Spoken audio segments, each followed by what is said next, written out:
இதோ இந்தியாவிலே 2 மாநிலங்கள் மட்டும்தான் இருக்கிறது, மற்ற மாநிலங்கள் இல்லை போல் இருந்து ஒரு செயலை காட்டுகின்ற வகையிலே நிதி அமைச்சர் திருமதி நிர்மலா சீதாராமன் அவர்கள் ஒரு நிதி அறிக்கை பெற்றார்.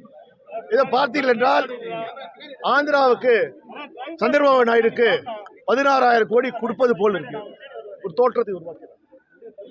உண்மையில் பார்த்தீங்கன்றால் பீகாருக்கு நிதிஷ்குமாருக்கு 35,000 கோடி உண்மையாக தருகிறார்கள், அதுக்கு வெள்ள நிவாரணத்துக்கு. ஆனால் ஆந்திராவிலே சந்திரபாபு நாயுடுக்கு 16,000 கோடி கடனாக கூட தரவில்லை.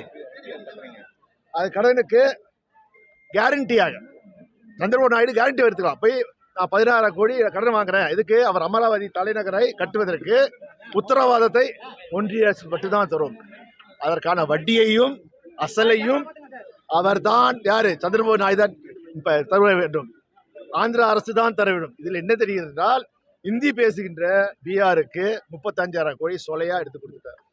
ஆனால் இந்தி பேசாத ஆந்திர பிரதேசத்துக்கு 16,000 கோடிக்கு வெறும் உத்தரவாதத்தை மட்டும்தான் இந்த அரசு இருக்கு.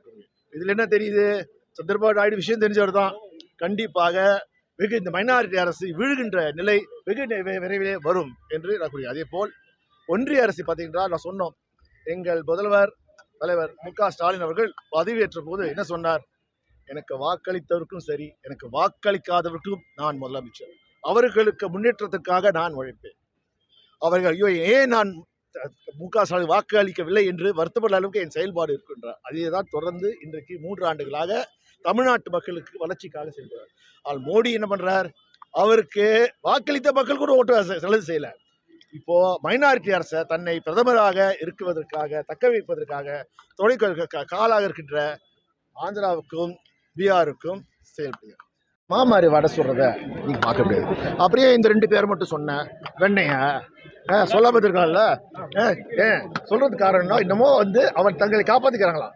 நீ சொன்னால மாதிரி சொன்னா எல்லா பேரும் சொல்லு, இல்ல சொல்லாம தமிழ்நாட்டில இருந்து முதலமைச்சர் கேட்டாரு 37,000 கோடி நம்ம கேட்டோம், எதுக்கு வெள்ளத்தால் சென்னையில வெள்ளம் வந்தது, தூத்துக்குடியில வெள்ளம் வந்தது கேட்டோம்ல, எவ்வளவு கொடுத்தாங்க 257 கோடி. அது நம்மளுடைய காசு தான், அவங்க காசா இது வரைக்கும் 1 ரூபாய் கூட கொடுக்கல. பெட்ரோலில் கொடுத்துருக்காங்க, ஏன் கொடுக்கல, அவங்க நம்ம பழி வாங்குறாங்க. வந்தாரு ரோட் ஷோ போட்டார்ல, இன்னைக்கு சென்னையில வெஸ்ட் மாம்பலத்துல ஆண்டார்ல, என்ன பண்றாங்க, திருவிழா குடிப்போ மூடி வரைச்சாங்க, ஏன்னா அவர் ஏழைகள் இருப்பதை பார்க்க கூடாது.